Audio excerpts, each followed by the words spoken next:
Bon, salut les amis. Ben, comme convenu, je continue cette liste des livres que j'avais présentés dans les 10 romans qui m'ont le plus marqué dans ma vie.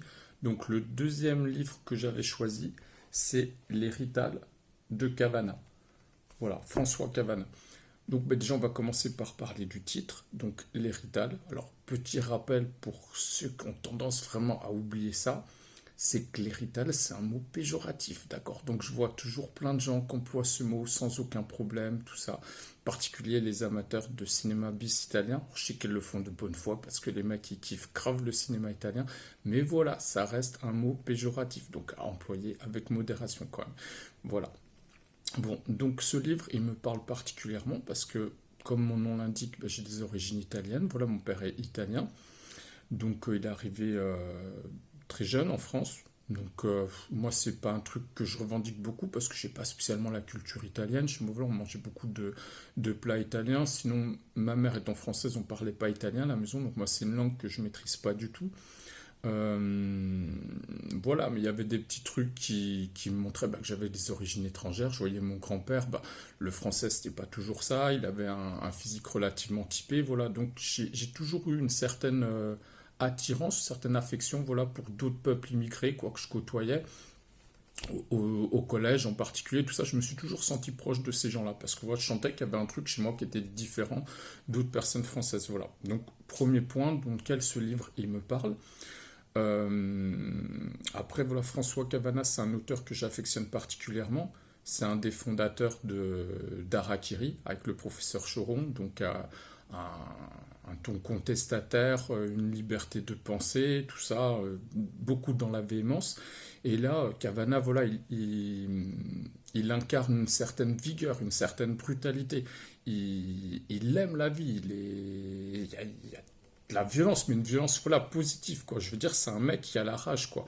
Là, j'ai cité l'héritage, mais il y a d'autres bouquins de lui qui m'ont plu, en particulier ceux qui me reviennent en tête. Alors, je vais pas être super précis, parce que ça fait un petit moment que je les ai lus. C'est Cœur d'artichaut. Donc, Cœur d'artichaut, il dépeint son. Je crois pas que ce soit autobiographique, c'est plutôt, voilà, il doit se mettre à la place d'un personnage qui est amoureux de toutes les femmes, quoi. Le mec, en gros, toutes les femmes le mettent en émoi, il voit une grand-mère, il la voit d'une certaine façon, une jeune fille, c'est pareil, tout. Donc c'est un livre qui est attendrissant, en même temps, il y a le désir sexuel hein, aussi qui est évoqué, voilà, c'est pas juste de l'amour pur de la femme, madone, tout ça, voilà. Et donc celui-ci, c'est un livre que j'avais trouvé viscéral, voilà, qui m'a bien plu. Et autre livre où Cavana, il nous montre son côté justement sanguin, c'est le titre du livre, ça s'appelle Coup de sang. Donc là, c'est plus un essai voilà, qu'un roman, avec différents chapitres consacrés à divers thèmes, parmi lesquels on retrouve ce qui m'avait marqué, il y avait la corrida, la chasse, tout, enfin bref, il se lâche. Quand il aime pas Cavana, il le dit. Et ça fait plutôt du bien, surtout en 2019, où les gens, bah, soit ils racontent des grosses conneries sans aucune gêne, ou soit ils sont particulièrement timorés. Voilà, on ne critique jamais rien, on est d'accord avec tout, on prône la tolérance, alors qu'en termes de tolérance, c'est plus de l'indifférence. Forcément, les choses ne les emmerdent pas, ne leur posent pas de problème, parce que ça ne les concerne pas directement. Donc voilà, chez Cavana, il n'y a pas ça. Cavana, il rentre dedans, il y a une authenticité qui se dégage de lui, voilà, une fougue, une rage de vivre, moi je dirais. Donc voilà, c'est ce qui m'a plu dans François Cavana. Aussi, ah oui, dernière chose que j'oubliais, particulièrement importante, c'est dans l'héritage, il parle beaucoup de son amour pour la langue française, pour les mots, la résonance que chaque mot, que les sonorités, que le mot écrit a sur lui. Voilà, la façon dont ça l'émeut, la façon dont ça le bouleverse. Peut-être que le mot est un petit peu fort, mais voilà. Alors, j'ai pas des souvenirs super précis de ce livre, je l'ai lu qu'une fois, je l'ai lu il y a super longtemps, mais voilà, il a une grande influence sur moi, je pense qu'il a contribué à mon goût pour l'écriture, et voilà, donc c'est un livre que je vous conseille et qui a beaucoup compté sur moi.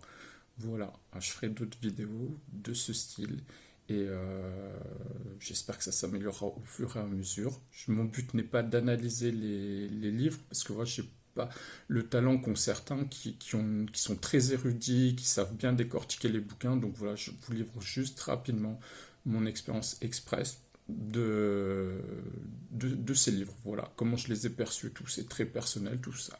Ça intéressera certains, ça n'intéressera pas d'autres. Voilà. Bon, allez, je vous souhaite une bonne soirée et à bientôt pour d'autres épisodes, on va dire. Allez, ciao.